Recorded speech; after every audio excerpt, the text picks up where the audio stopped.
All right. Hi, everyone, and welcome to session two of our AI Summer Bootcamp series. In session one, we focused on AI without the hype, what business leaders actually need to understand, why AI needs to be tied to business value, and why responsible use matters. Today, we're shifting from understanding AI to getting ready for it. This session is about preparing your people, processes, data, and governance so AI can create value without creating avoidable risk. We'll cover readiness, use cases, guardrails, pilots, training, and what it takes to turn AI interest into real organizational capability. The big takeaway here is simple. AI is not a project to complete, it is a capability to build. So today is about helping you understand where to start, what to prioritize, and how to move forward with confidence. And with that, I'll turn it over to Kyle. Thank you very much, Michaela. And yeah, there's a lot to talk about when it comes to getting ready for AI. And there's a reason that we don't just pull the lever, open the floodgates, and go wild with AI for everybody and everything. And that's because AI exposes your organizational reality. It will reward you for having strong culture around security and compliance and governance, and it'll also punish you for not. And so most of the time when AI initiatives fail, it's not the technology that lets us down, it's actually the culture. We see companies struggle because of poorly defined processes or outdated or fragmented information, or they have excessive permissions that have been overshared. We have a lack of ownership or accountability, or a lack of a clear business objective. And because it seems to manifest itself in the context of this technical implementation, we attack it like it's a technical problem when it really isn't. Your IT team can't fix these things, or at least they can't fix these things alone, right? So if you think about how we operate today, we become aware of how AI is going to perform. And that's why the readiness matters. The point's not to shame anyone for having messy data or imperfect processes because everybody's got some dirty laundry in their server room. The point's to know where those gaps are before AI scales them so that we can be strategic about how we want to proceed. And this readiness, it shows up on two fronts. There's technical and there's organizational. Technical readiness asks about whether AI can be deployed safely.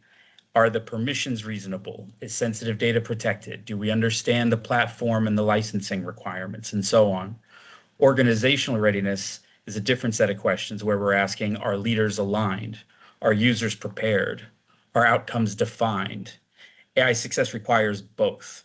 You can press all the right buttons, you can flip all the right toggles in all the right admin centers and still fail because people don't know what you're trying to accomplish, don't know how to help you do it, or they don't care. And you can have a team of absolute legends with a ton of experience that are fully committed to your success and still create some serious risks for your organization because the environment isn't ready for AI to be deployed. So you need both.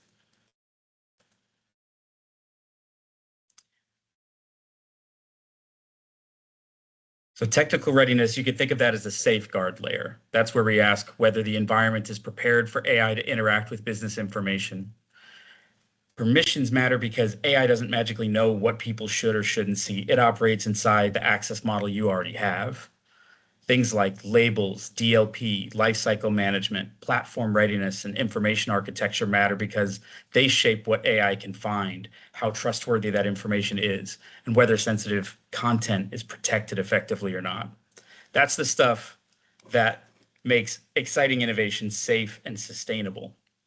Because AI doesn't assume that you don't have your act together. It depends on good governance to safely deliver business impact.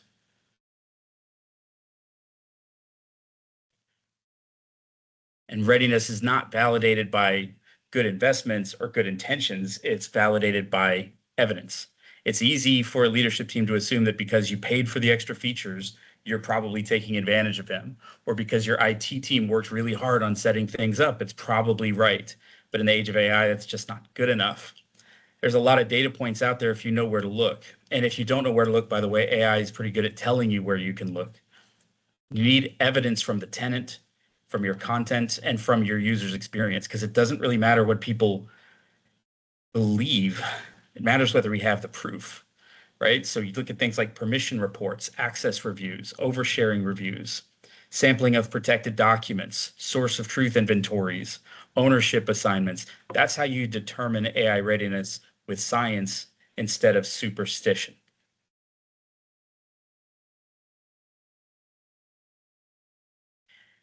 But even then, the technology is only going to get you halfway there.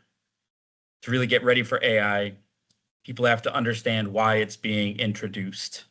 They have to know what problems it's meant to solve. They have to know how to use it right. They have to be invested in the outcome. Leadership needs to understand how to model and coach the right behaviors. We've got to collectively know what success looks like.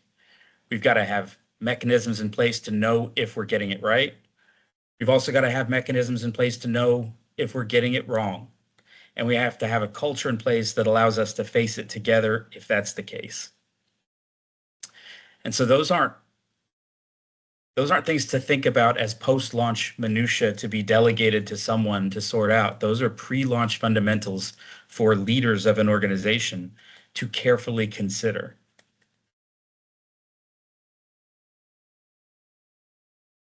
And the work here is fairly nuanced because unlike technical readiness, it's not a simple pass, fail, yes, no. It's a maturity scale.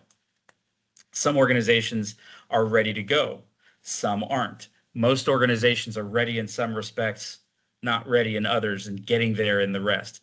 And that's okay. The goal isn't to kind of give yourself a passing grade. The goal is to be self-aware so you can develop the right strategy, execute with stewardship, and get your organization where it needs to be. And this requires, like we said, self-awareness, a degree of individual and collective humility. Because you can't teach someone something they already think they know. You're not going to be able to fix problems the team isn't aware it has or is not willing to discuss with you. So it's got to be leadership that sets the tone. And if the team sees their leaders mouse whipping the details or speaking in empty platitudes, they will learn to do likewise, right? But if they see their leaders operating with a growth mindset, demonstrating that humility, holding themselves accountable, they will also do likewise. So organizational readiness is ultimately about self-awareness and self-improvement. If you lean in here, you do the work, not only are you going to be ready for AI, but you'll also be a great leader with a stronger team that delivers meaningful impact.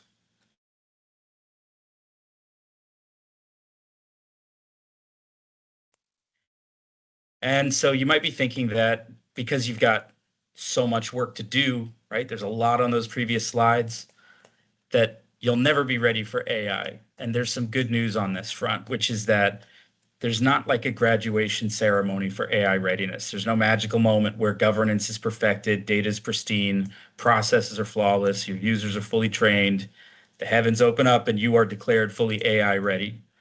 Nobody gets there.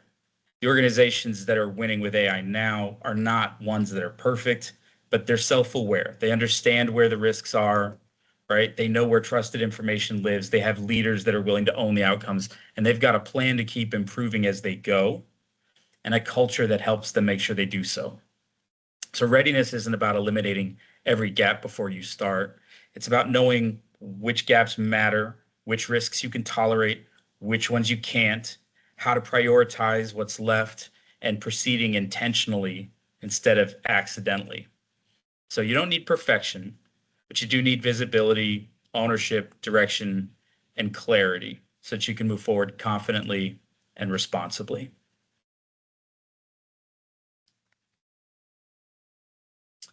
But then where do you move to is the question. And the most common mistake we see organizations make is we start with the technology. We buy license, we stand up a committee, we announce our initiative. And then later on, too far later on, somebody asks, well, what are we actually trying to do? What are we trying to accomplish? That's the wrong order. Most AI initiatives fail because they start with the tool instead of with the problem.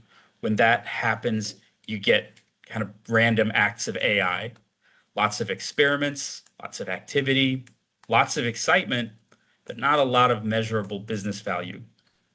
As if AI isn't solving a business problem, it's kind of a science project within your organization. The organizations that are really doing well here, they start with the outcome. They know what they're trying to improve. Could be revenue, profitability, customer experience, employee productivity, decision making. But once they know that outcome, then they can identify the work that influences. Then they can identify where and how AI can help, right? And that leads us to the third part of this, which is then you can prioritize. When you start with outcomes, it becomes easier to measure success, and it's easier to prioritize the investment. It's a lot easier then to prove a return on that investment.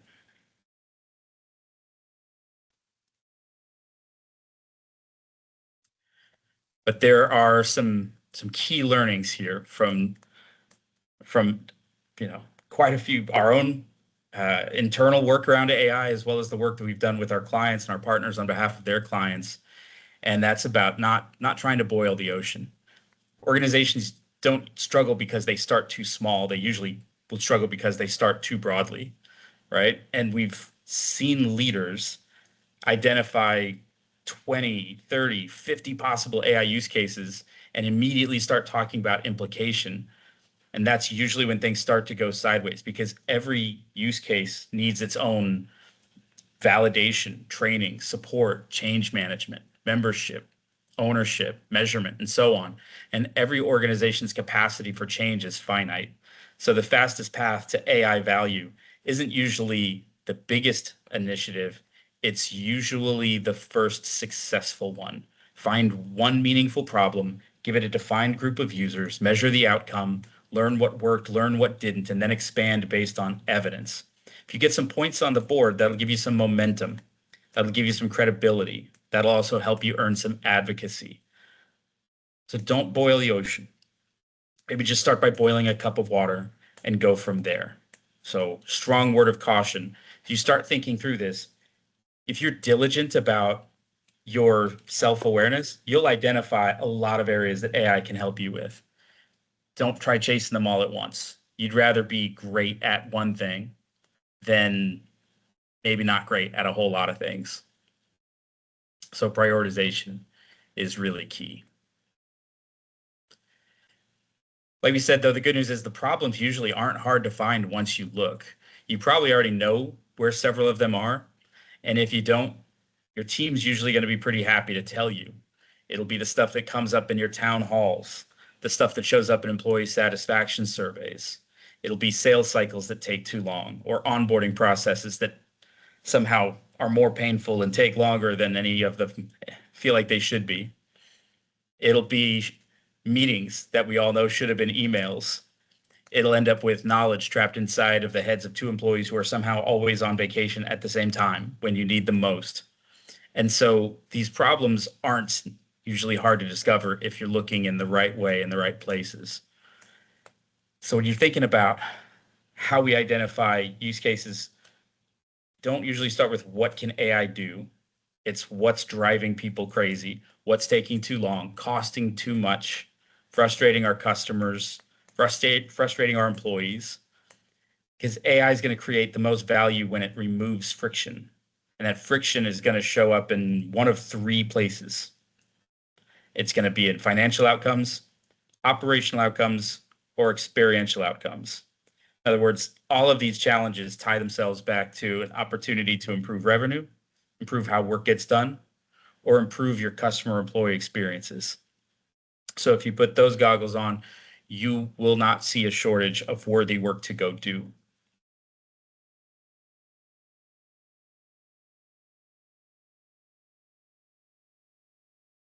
Once the problem is clear, it becomes easier to figure out what the AI opportunity is, right? So if, for example, if meetings consume too much of the work week, AI can help with meeting preparation, summaries, action items, and follow-up. If onboarding takes too long, you can use AI to help employees find information faster. If proposal creation is slowing down sales, AI can help you draft proposals. If the problem is excessive meeting time, we can look at meeting summaries, action items, recaps, and prep. There's a lot that can be done. So the important thing is not inventing AI projects because the technology is cool. It's about starting with the problem instead of the solution, starting with the bottleneck. then matching specific business friction to specific resources, because clearly defined problems usually lead to clearly identifiable solutions.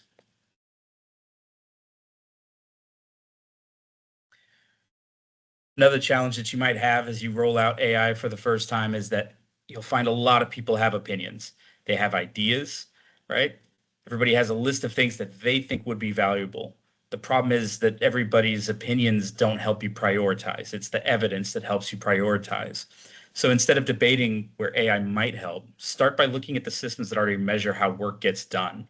Because your CRM data will tell you where deals stall. Calendars will tell you where people are spending their time. Ticketing system will tell you where work gets bottlenecked. Surveys will tell you where employees get frustrated. Customer feedback is going to tell you where customers become upset, right? The point isn't just to find opportunities, it's to focus on the right opportunities that have evidence behind them to explain what you're prioritizing and why, so that your team is aligned and bought in and rowing in the same direction. Another way to think of it is, would you rather have people be frustrated that you're not prioritizing their pet project, or appreciating why you're not and helping you break your biggest rocks so that you can get to the ones that they care about the most? Right? It's not the folks that have the most or even the best ideas that get the most out of AI. It's the folks that had the better evidence and better judgment around what to chase and how to go about it. So make sure that we're looking where the good insights are. And I'll get on my soapbox here for just a moment, maybe 2 moments, because there's this prevailing notion that innovation requires moving fast, and you might have heard the term breaking things. And I don't fully agree with that.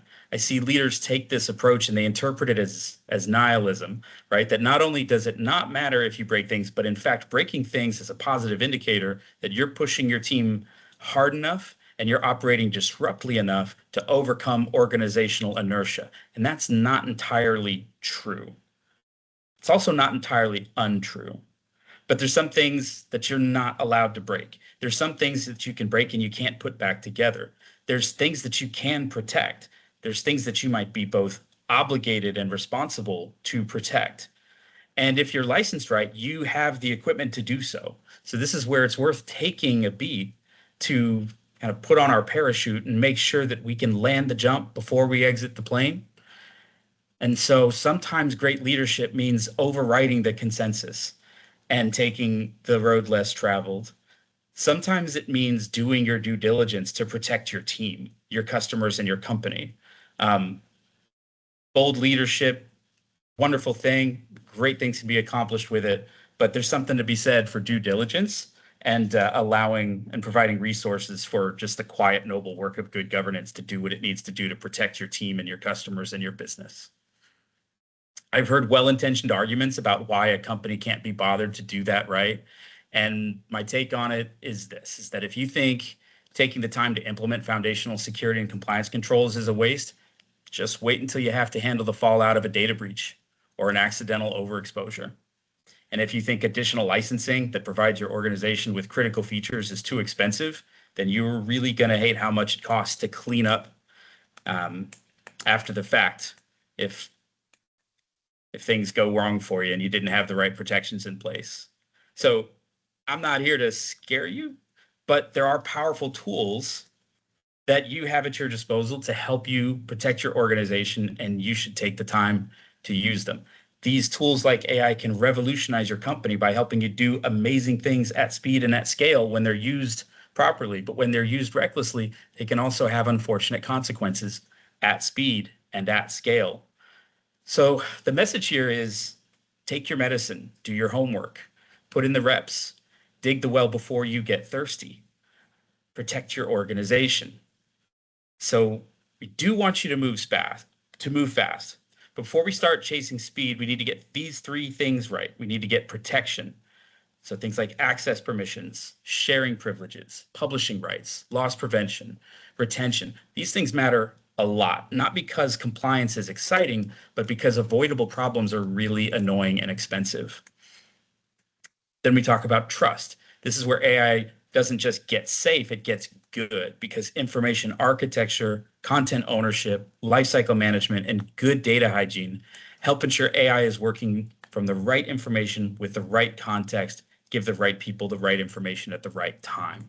And if we've done a good job on those two fronts, we can deliver on simplification, which is about removing friction, eliminating unnecessary bureaucracy, and accelerating time to value, right? If a control doesn't reduce risk, improve outcomes, or increase trust, we shouldn't bother with it.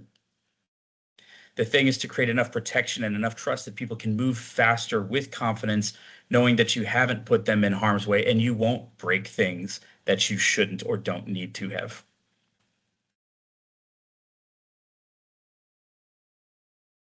And so by this point, you've probably identified more opportunities than you'll realistically have time, budget, or organizational capacity to pursue, which isn't necessarily a bad problem to have, as long as we know better than to go boiling the oceans. We've got some decisions to make sure we get where we're going. This is where prioritization becomes one of the most important leadership responsibilities on your AI journey. Because the difference between a roadmap and a wish list is prioritization. Quick wins, you see on the chart, are high value, low effort. This is where you can build confidence, momentum, and credibility. Strategic bets, though, those can create tremendous value. They require more planning, investment, and organizational commitment. They're still worth pursuing, right? They're highly valuable, but they won't have the same impact towards building that confidence momentum that a quick win may have. Then you have your backlog ideas that might be worthwhile someday. They just may not be as valuable as some of the strategic bets you need to place or some of the quick wins that are there for the taking.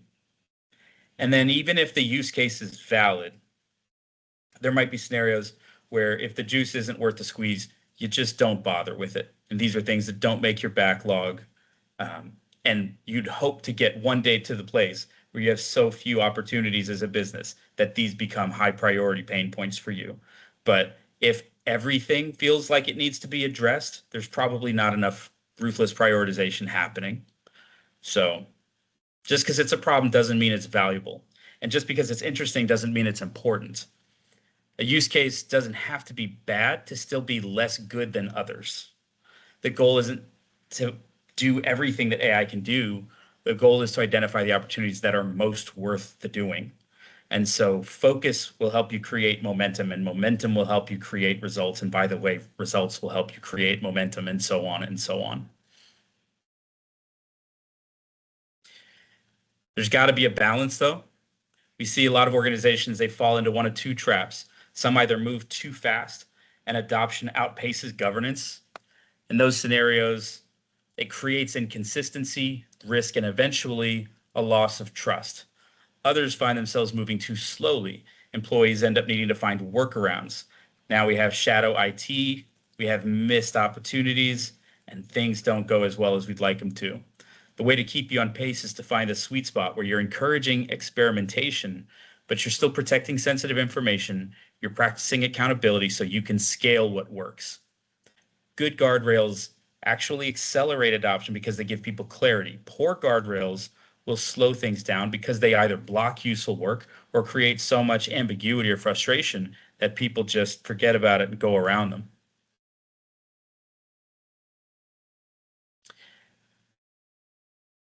And here's why those guardrails matter, right? It's because AI doesn't create permissions problems. It doesn't wake up one morning and decide to overshare confidential information. It doesn't have moods, right? It doesn't invent governance gaps. It doesn't create bad information. It just operates inside the environment that's already been built for it. That's what makes AI so powerful. It's also what makes AI so revealing. When organizations run into trouble with AI, it's usually not because the model failed. It's not because the tech went bad. It's because it worked.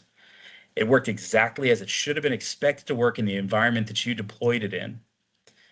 But unless you're secure by default, you're secure by design, you're insecure by default. And those guardrails matter because there's a difference between fear-based governance and effective governance. The goal isn't to make employees stop and think through a risk assessment every time they write a prompt. That's not going to scale very well. The goal is to create an environment where they can move quickly because the protections are already in place. Fear-based governance assumes every user is a risk. Effective governance assumes people are trying to do the right thing and designs the environment to help them succeed safely while keeping them out of harm's way. Because if you get it right, AI doesn't become something that people are afraid of. It becomes something that people can trust. Guardrails should prevent harm, not prevent work. And the good news is you don't have to start from scratch with these guardrails. You definitely don't need a 60-page policy before anyone's allowed to touch AI. A lot of organizations hear AI governance and they immediately think of bureaucracy, committees, approval processes, forms, meetings about meetings. And that's not the goal here. Good governance is usually pretty simple. Protect sensitive stuff, use trusted sources, make sure somebody owns what gets built, create a way to review, improve, and eventually retire solutions, and don't spend a bunch of time building things that you've already got, right? Because here's what happens in a lot of organizations is one team builds an assistant over here. Another team builds almost the same assistant. A third team builds a slightly different version of both. 6 months later, none of us know which version is right, who owns it, or which one people are supposed to be using. That's not innovation, that's duplication. Good governance isn't there to slow those people down. It's just there to create enough structure that innovation can scale. So in those scenarios, we might take a look at what we already have and figure out if and how it can map to a broader set of use scenarios. Sometimes that means rebuilding from scratch. Sometimes that means building on top of something existing. Sometimes it does mean building something different, but the key is to be making intentional decisions about these things. Is eventually any AI solution is going to require an owner, a source of truth, a feedback loop, a life cycle. And that's not bureaucracy. That's just operational maturity. Sometimes it's hard to tell the difference, but AI is a great use case. If you don't feel that these cultures are alive and well in your organization yet, AI is a great way to implement them. And you'll see the benefits from doing so pay off in other contexts as well. And to help you do that, it takes a village. You can't do it alone. Or I should say, you can't do it alone and do it well, right? You can't just delegate it to your IT leader either. AI adoption fails when ownership is fragmented. IT has a critical role to play, but business leaders need to own the priorities. Department leaders need to own the work, and employees need to own the adoption, or else it's not going to go far. If nobody connects those pieces, AI is going to turn into a collection of disconnected experiments where one team builds something, another team builds something similar, somebody else is worried about risk, somebody else is worried about the budget. Nobody's looking at the whole picture. And this is why having an AI council is really valuable. It's not so that you need another committee or another layer of approvals. It's not about control, it's about coordination. And it's creating a small group that can bring together this diverse group of perspectives to look at things through the lens of business priorities, governance, adoption, measurements, and help drive continuous improvement. It should be answering questions for us like, what should we work on next? What's creating value? What isn't? What should we scale? What should we stop? Where are we creating risk? What are we learning? How are we applying those learnings? The job isn't to approve every idea, it's to focus on the right ones, which is an important distinction. An AI council can't become a permission factory. It should become a decision-making body that's designed to formulate strategy, generate clarity, and ensure efficacy as you proceed.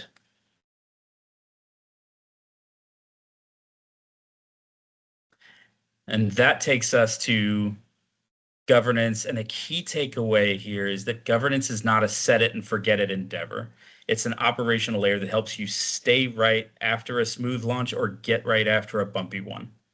This is the layer that separates a few cool AI experiments from a durable organizational capability. Winners here tend to get three things really right. They protect what matters, they trust what they use, and they sustain what they build. Protect, trust, and sustain. Protection means safeguarding information and ensuring a human remains accountable for decisions and outcomes. Trust is about grounding AI in authoritative resources and continuously validating what it produces. And sustain means that there's ownership, lifecycle management, documentation, and repeatable operating practices. They sound simple, but when AI goes sideways, this is where it starts to swerve. So one of those three places. This is the quiet, noble work that actually generally goes unnoticed and underappreciated unless or until somebody falls asleep at the wheel. But it's having these things in place, strong operational rigor and culture here, they're going to keep your hands on the wheel, keep your eyes on the road. So please don't underestimate their importance and don't underinvest in them. And it's also worth mentioning that guardrails, however strong they may be, are not enough. Guardrails rely on trust. Trust relies on hope. And as we all know, hope is not a plan. Trust is not a policy any more than make good choices as a guardrail or don't do anything stupid as effective training. It doesn't work to that extent, right? A policy is a policy. And having one doesn't mean that you don't trust your people. It means that you recognize that people want, need, and deserve clear guidance on what they can do, what they can't, and when to partner through ambiguity. If you show me a 40-page policy, I'll show you a policy nobody reads or knows. That's not a good solution. If you allow your team to guess where the line is, it's inevitable that at some point people are going to start crossing it. AI is new. New is scary. Scared people don't innovate. You owe your team clarity if you want them to innovate. If they don't have it, your culture is going to dictate your behavior. What I mean by that is a restrictive culture is going to show up with people not trusting AI when they should, not using AI fully or effectively, and you won't get the outcomes you're looking for. And a permissive culture will show up with people breaking things and trusting that they can ask for forgiveness instead of permission, or not taking partners when they should. That means you're going to get more than you bargained for. Neither one of those solutions is ideal. There's not a one-size-fits-all policy here. Your AI council will help you make good decisions about how to craft policy for your organization. We're just taking the position that having one is a price of admission.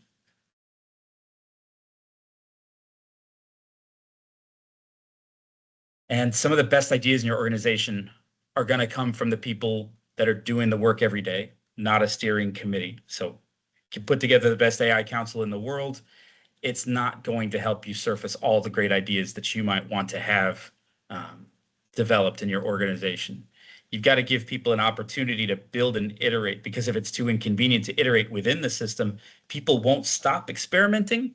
In most cases, they'll just do it somewhere you can't see, which is how shadow AI and shadow IT start. So you do need two lanes, and you need a policy and guardrails that don't just allow for these two lanes to exist, but they actually support them and protect them. In the sandbox lane, people should be able to try new ideas and learn and build and test and even fail safely. That's where innovation happens. That's where people can discover what's possible. That's where value can get uncovered. But the managed lane is different. The managed solution, the moment something gets shared broadly, grounded in company data, or becomes important to how your business operates, those expectations, they're going to change, because not every experiment deserves promotion, but every successful solution does need a home. It needs clearly defined ownership, documentation, support paths, and so on. You want to figure out how to crowd resource the ideas, but not the governance. When it's done right, people won't have to choose between innovation and compliance. They'll have a clear path from one to the other. And that's how you can create a culture where people are encouraged to build while ensuring only vetted, supported, and trustworthy solutions scale.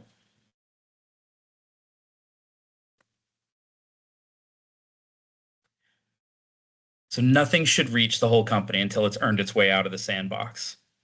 The point, like we said, is not to make everything go through a formal committee, because that's gonna kill experimentation. The point is to create those two lanes.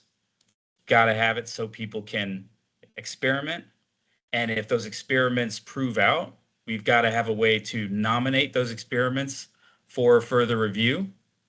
And then we've got to be able to review them based on the impact, security, repeatability, ownership. If it earns its way forward, we've got to be able to promote it to a managed solution with documentation, approved sources, and a durable support model, and then sustain it with periodic review. The important thing is that scaling should be earned.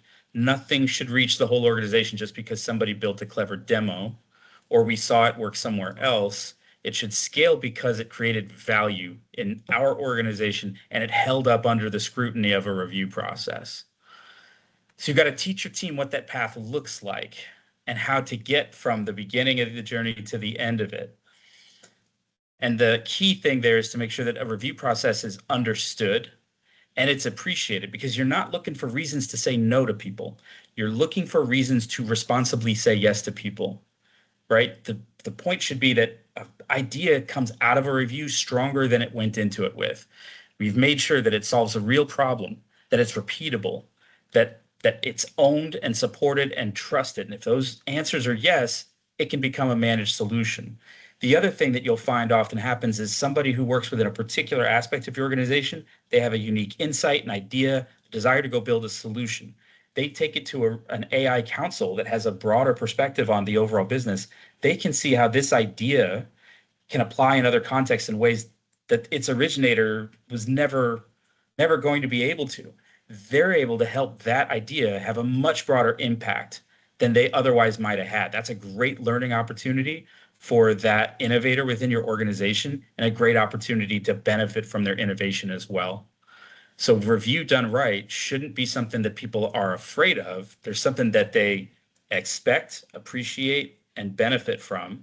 And if an idea doesn't pass review, they're not upset about it. They get why it didn't. And if it does, or if it evolves a bit during the process, they're thankful for having had that opportunity to get their solution more thoroughly considered by the broader organization and have it evolve and mature into something that's of greater use to the broader team.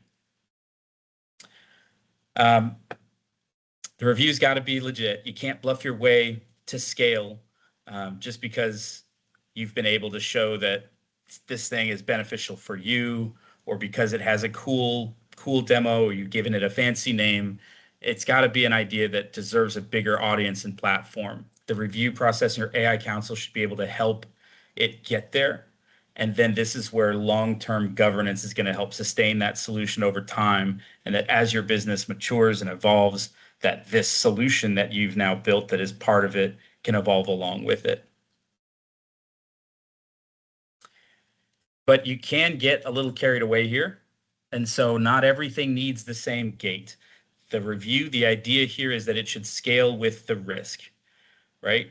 Not everything's going to need the same level of review. A good prompt does not need a committee. A useful prompt that helps someone write better client updates should be shared immediately. A reusable set of Copilot instructions, that might need a quick review to make sure that it's understandable, repeatable, and worth sharing. A workflow probably requires a little more scrutiny because it influences how work gets done. But if you have an agent that's grounded in HR data, financial information, customer records, company knowledge, that's a different conversation, because now you have to talk about permissions, support, change management, business risk. If you apply the same review process to everything, people are going to get frustrated. Innovation is going to slow down. Eventually, they'll just stop sharing what they're building. Dictatorial oversight is no better than anarchy. Good governance should be proportional, right? And the amount of review should scale with the level of risk. Low risk ideas, those should move fast. High risk solutions, those need to earn broader trust. Those have to bear the scrutiny of a review. The goal, though, is not to slow things down. It's to apply the right level of governance at the right time. Because if your best prompt takes 6 months to share, you've gone way too far. But if your HR assistant can go live without anyone reviewing it, you've also gone way too far. The sweet spot is somewhere in the middle, where you can move things quickly and apply rigor where it's actually warranted. That's how you can encourage innovation without sacrificing trust along the way.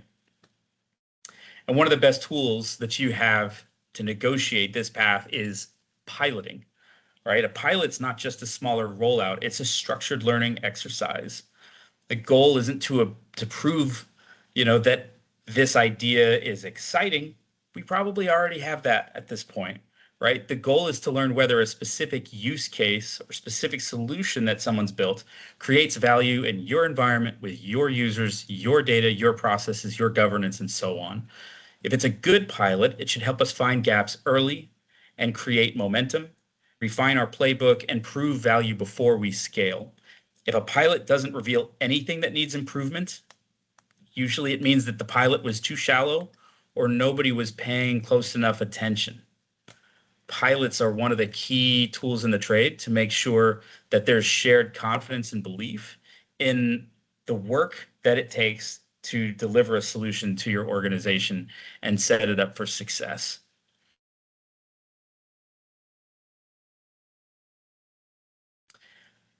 And pilot selection matters a lot more than people think.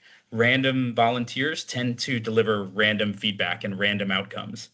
If you have pilots that are only licensed with executives, they see the world through a bit of a different lens. That may not give you the right insights that you need to develop the right solution for the people who are doing the work day to day.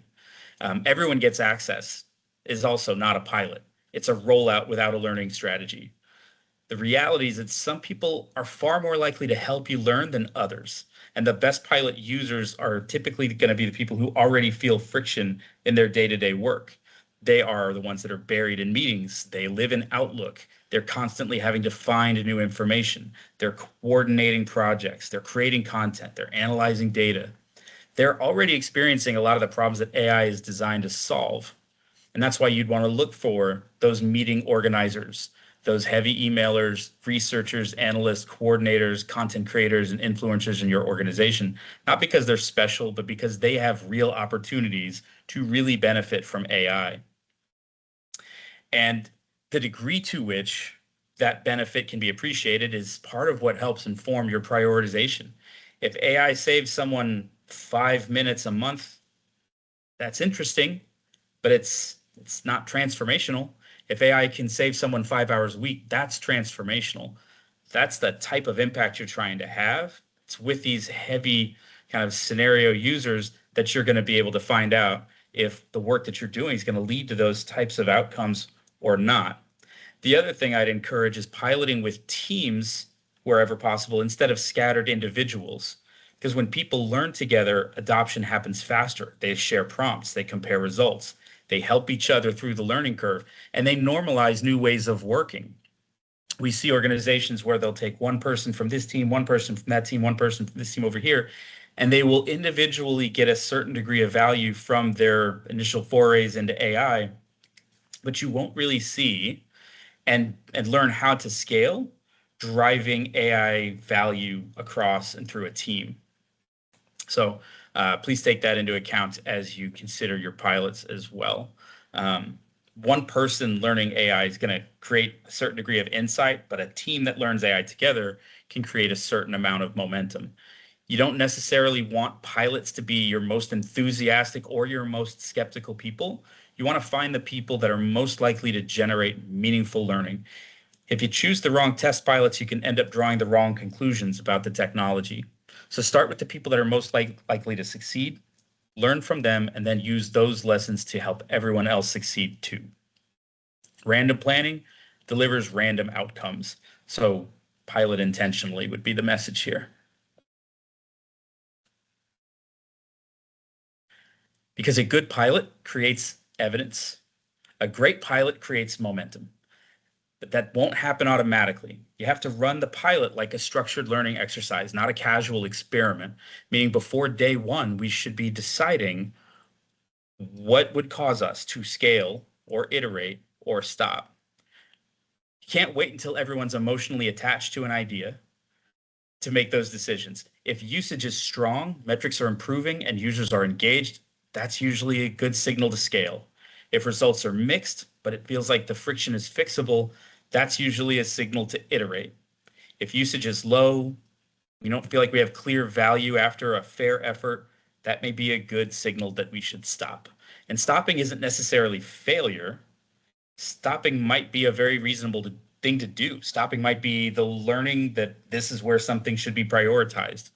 A pilot helps you avoid scaling the wrong thing just as much as it can help you scale the right thing.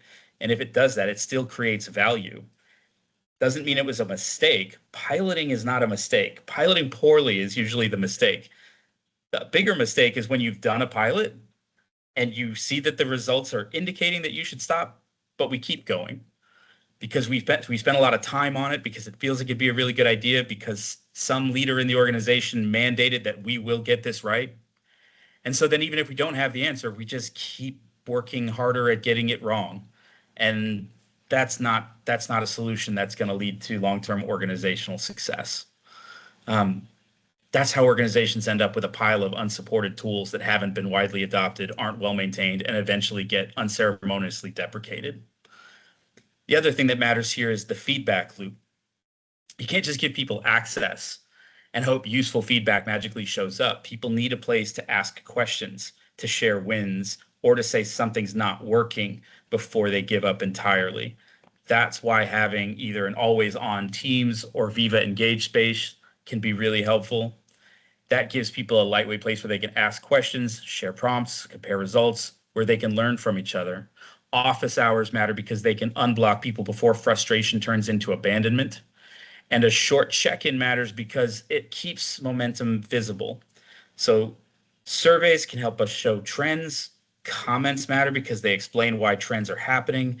And closing the loop matters because it gives people better feedback when they see that the feedback they've given actually led to action.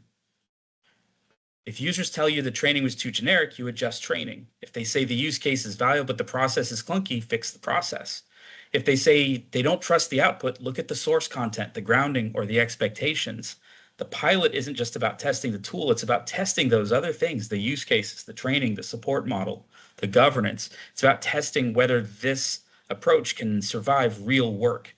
That's the point. A good pilot, again, will give you evidence, but a great one will give you more than that. You'll get the evidence, the confidence, a stronger playbook for whatever comes next. That's where the momentum comes from. So you want to keep your pilots small, keep outcomes clear, measure what matters, listen very closely, act on what you learn, communicate what actions you've taken, bring the rest of the team along for the ride, make sure that they can see the impact that their participation and the trial and error that they go through with you has on the final outcome, and then decide honestly, soberly, objectively, whether the right next move is to scale, iterate, or stop. What we see more often than not is we've decided we're going to do this, so we're doing it.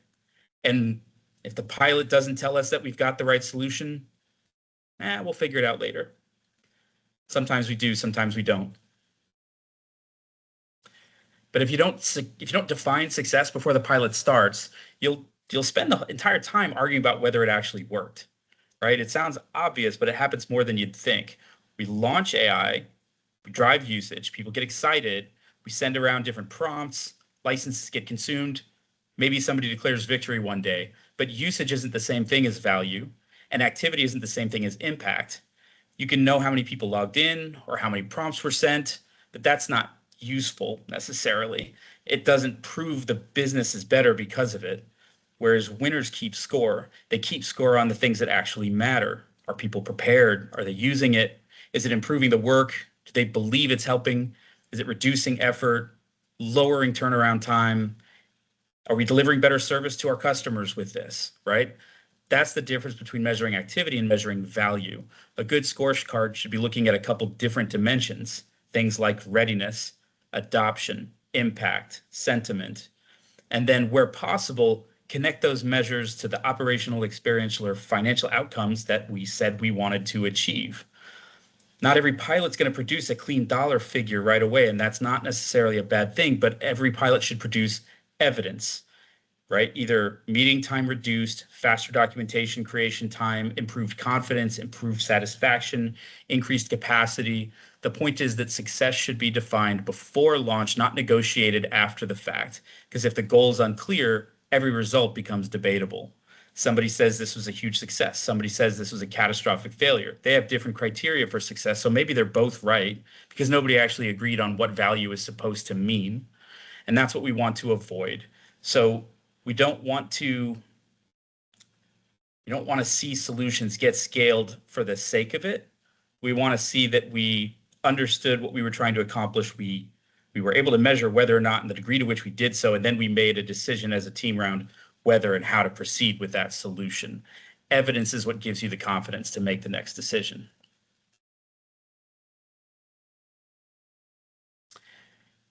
Because a pilot's also not just a technology test, it's also a test of the system around the technology, the use case, the training, the support model, the governance, and so on. That's why the decision after a pilot shouldn't be automatic. You don't want to scale just because you can. You want to scale because you've proven that you should. You've proven that it's a bad idea not to. before you widen the circle, we should stop and ask things like, did the use case create measurable value? Did the governance hold up under real use? Did access and permissions behave the way we expected? Were people able to get support the way we know they'll need to? If the answer is yes, then great. You've earned the right to scale. But if the answer is no, that's not failure, that's learning. As long as you do something about it, that's a great win. So if the pilot exposed a permissions issue, fix it. If the training was too generic, make it better. If users didn't understand the use case, clarify it, and so on. That's what the pilots are for. They're supposed to reveal gaps while the blast radius is still small before you've gone and taken what could have been a small problem and made it a really big one. So before you scale, feed the lessons back into governance, training, change management, use case prioritization, and future rollout planning, because you also don't want to just get this one initiative right. You also want to learn iteratively so you get the next ones more right as you go forward.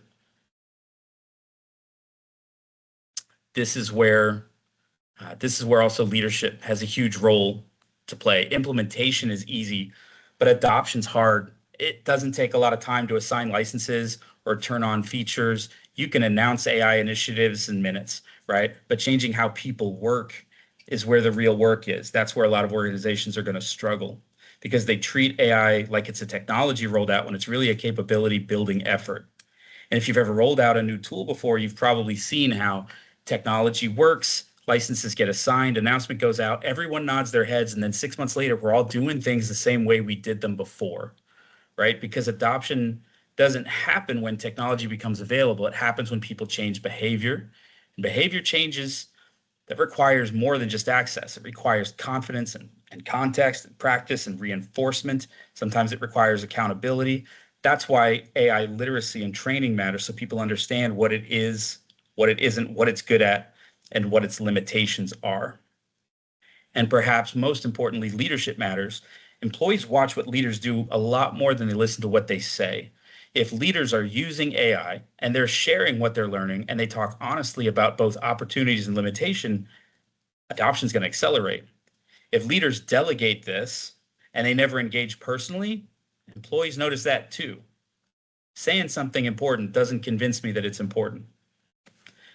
The organizations that succeed here, they're not going to be the ones with the best technology. They're going to be the ones that created a culture where learning was safe, where experimentation was encouraged, where questions were welcomed and improvement was expected. Because if people are afraid to ask questions, they're unlikely to try new things. If they're unlikely to try new things, they won't develop new skills. If they don't develop new skills, your adoption is going to be stalled. Good adoption is going to require leadership and training and coaching and patience, right? The technology enables change, but people determine whether the change actually happens. At the end of the day, you're not just deploying software, you're helping people develop a new capability.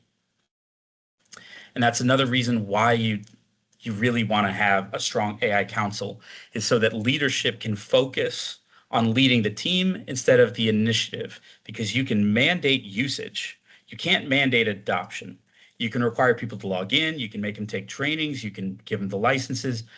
You can even make it part of somebody's reviews, part of their performance goals, but none of that guarantees they're actually going to like it, trust it, embrace it, or make it part of how they work. That's earned, and it starts with good leadership.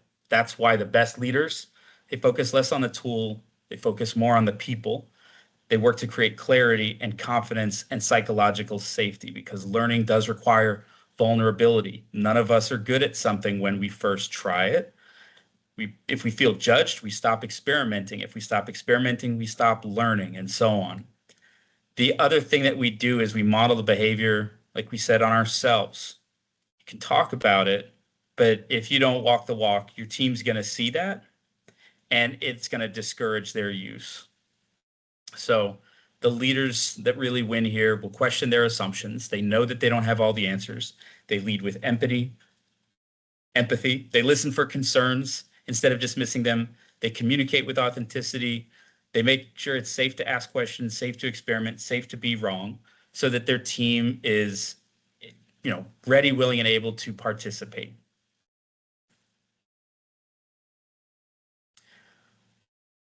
And it's also fair to acknowledge that there's likely going to be some resistance. We'd like to think that everyone in our team is going to be just so excited to put this new technology to use.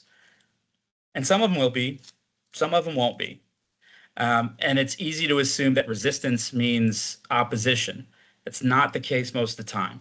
Resistance is usually a manifestation of uncertainty.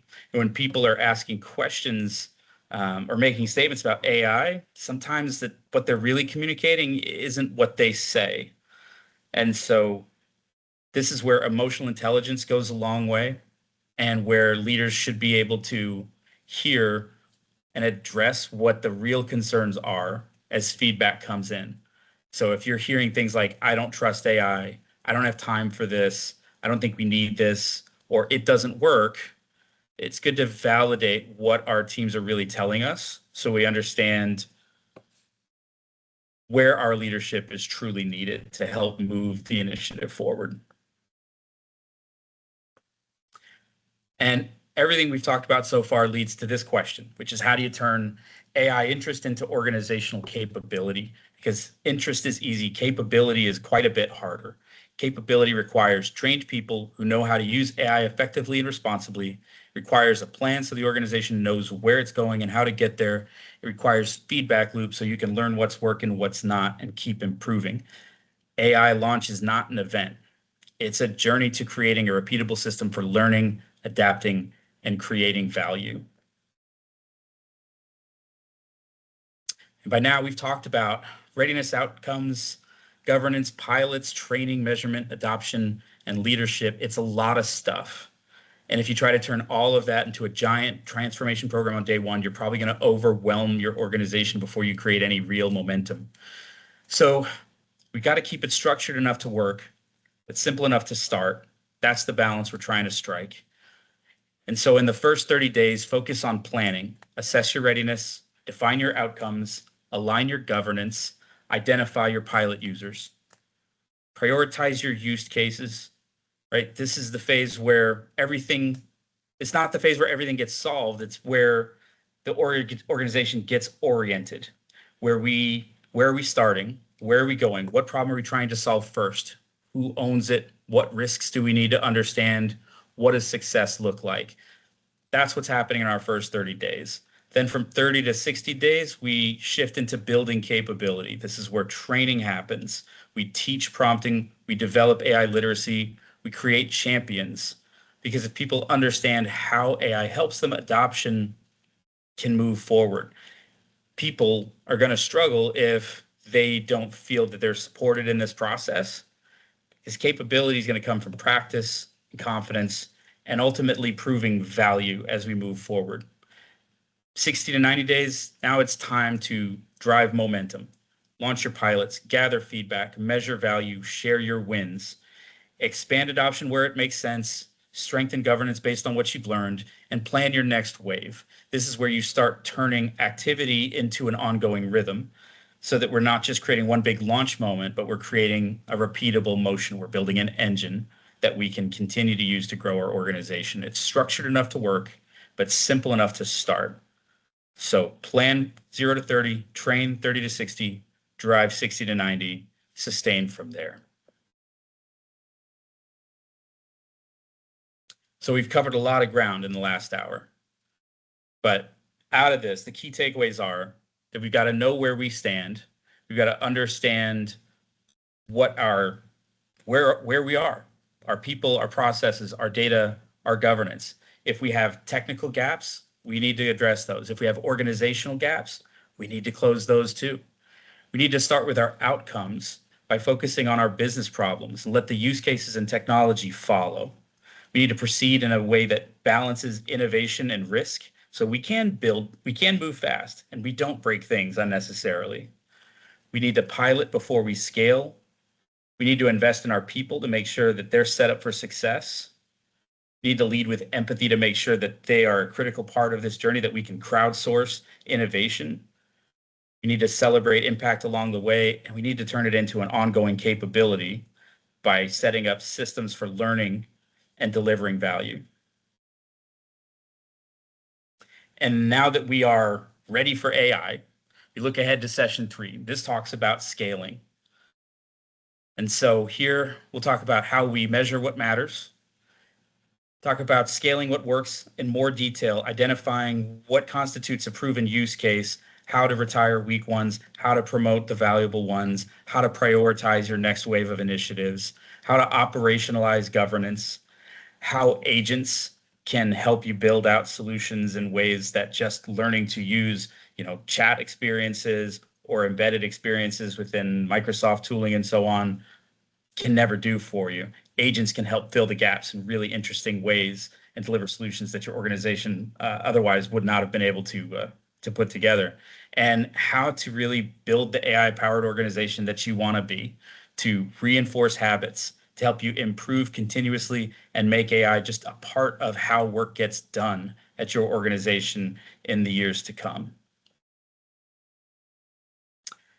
And with that, thank you for spending time with us today. If there's one clear takeaway I hope you get from this is that readiness is not about slowing down. It's about making sure that your organization is prepared to get value from AI without creating avoidable risk. We encourage you to start small, start with outcomes, build guardrails that matter, train your people, measure what matters, and then scale the things that work. If you join us for session 3, that's where we're going to spend our time focusing on turning readiness into measurable outcomes for impact. And if you have any feedback along the way, please reach out to us in the meantime, and we'll look to deliver a valuable session for you then. Otherwise, thank you for joining us.